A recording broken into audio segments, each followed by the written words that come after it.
Do you actually have your House members, your party, on board with what you're proposing today? Because there are a number of Republicans that don't want to raise the debt ceiling under any circumstance, right? And you have a pretty thin margin. So 5 seats. 5 seats. I don't know if you watched my speaker race. It was kind of close. It was close. Yeah. And that's what I'm asking. Do you have the support of your party for what you're actually proposing?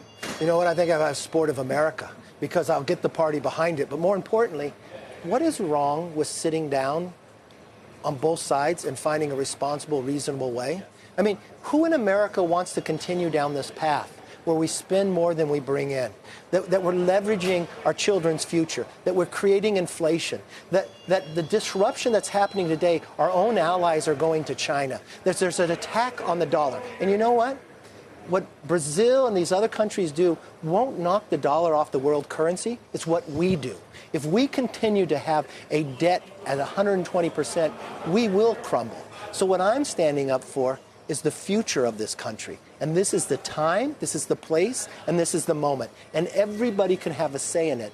But I think the common sense, sensible, rational thing to do is exactly what Republicans are going to do. And you know what? We welcome Democrats to join with us, just as they joined with us on our energy bill. So even if you cobble together the votes in the House, then it goes to the Senate. Then it's their what? Responsibility. But that's not, what's the realistic chance of your proposal passing the Senate? I think the same realistic plan when we told the District of Columbia that they can't decriminalize carjacking and murder, and the president said he would veto it and ended up signing it. It's the same ability as when we said that the pandemic is over and the president said he'd veto it and then he signed it last week.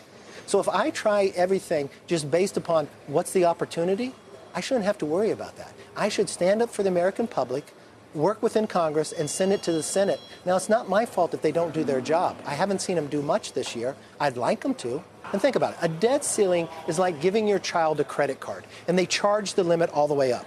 Would you just raise the limit? No. You would sit down. Well, if it meant playing with America's standing at full faith and credit of U.S. government debt, I feel like you can deal with the spending in other ways, which is totally legitimate. So if you just raise the debt ceiling, do you think $31 trillion of debt? The CBO has come out in the next 10 years. Do you know we'll pay 10.5? You did it 3 times in the Trump administration. As we did economic changes. We never raised the debt ceiling by itself. But the tax cuts, that was like $2 trillion. This is Kevin McCarthy getting called out on national television by CNBC host Sarah Eisen, who did an incredible job exposing McCarthy's lies and deceit on the issue of the debt ceiling. What Kevin McCarthy and House Republicans are doing right now is holding the entire economy hostage in order to force cuts to popular publicly funded programs, all so that they can then turn around and blame Joe Biden when they go away. But here's the catch. They can't even agree on what exactly it is they want to cut. And that's what Sarah Eisen is doing in this clip when she asks if he even has his own caucus on board with his plan to use the debt ceiling. And just to briefly explain here, the debt ceiling is a formality. It is a simple procedure that says we'll continue to pay for what both parties have already spent. Raising the debt ceiling doesn't mean spending cuts, it simply means we pay the bills that we've already accrued. If we didn't raise the debt ceiling, the US would default on its debt. That would immediately downgrade the US's credit score and plummet the value of its currency, which would essentially crash the entire world economy, which relies on the US dollar in order to function. So when Kevin McCarthy says that he's only doing this because he's worried about the stability of the dollar, it couldn't be more ironic because it's precisely what he's doing that's risking the US dollar. And again, he doesn't even know why he's doing this. He still has released no budget and no plan of what he would actually like to cut. He's holding the economy hostage and he doesn't even know why. And his caucus doesn't know either. There are a large number of extreme MAGA members of his caucus who've said that they won't raise the debt ceiling under any circumstance, which is so unbelievably irresponsible. But again, that's who Kevin McCarthy surrendered all of his power to in order to receive the bare minimum number of votes that were required to become Speaker. Because at the end of the day, that's what's most important, that he got his title. And keep in mind, it's been over a month since Joe Biden released his budget, a budget that would reduce the deficit, along with strengthening Medicare, cut taxes for working families, restore the expanded child tax credit that Democrats previously passed, which cut child poverty in half, lower healthcare costs, lower prescription drug costs, lower housing costs, improve college affordability by expanding Pell Grants, protect Social Security, invest in American manufacturing, and so much more. And just to repeat again, it would reduce the deficit. For those who are keeping track, last year Biden reduced the deficit by the largest amount ever in American history. By contrast, Every single year that Trump was president, he raised the deficit. But even though Biden is the one who has demonstrably been far more responsible with spending than Trump ever was, Republicans are now blaming Biden for the debt that they accrued under Trump, all to cause a crisis that they can then blame on Joe Biden. Meanwhile, they have no idea what they're even demanding, so Kevin McCarthy just ends up making a fool of himself on national television. Elect clowns, expect a circus. And Kevin McCarthy keeps using this weird analogy to explain why he's doing what he's doing. Now, if you had teenagers and they spent past the limit on a credit card, yes, you pay for it.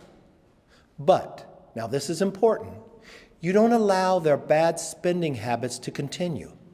You change their behavior so it never happens again. You teach them to be sensible, responsible, and accountable adults. Well, I think I speak for most Americans when I say it's time for Washington to change its behavior and act like adults. 90 days ago, the American people chose to give Republicans power in the House of Representatives because we are committed to finding solutions that curb inflation. At its source, wasteful Washington spending. We are already changing the behavior of this government. The runaway spending of the last few years, it's over. Yeah, here's the problem with that analogy. The teenagers in question here are Republicans. Like I said, Trump raised the deficit every single year he was president. A quarter, 25% of all debt accrued in American history was accrued under Trump. And again, this debt ceiling process is a simple formality to pay off the debt that Trump and Republicans racked up in part by giving a massive $2 trillion tax giveaway to the ultra-rich. So a more apt analogy would be your teenagers refusing to pay their credit card bill from things they've already spent money on. Is that something that you would recommend?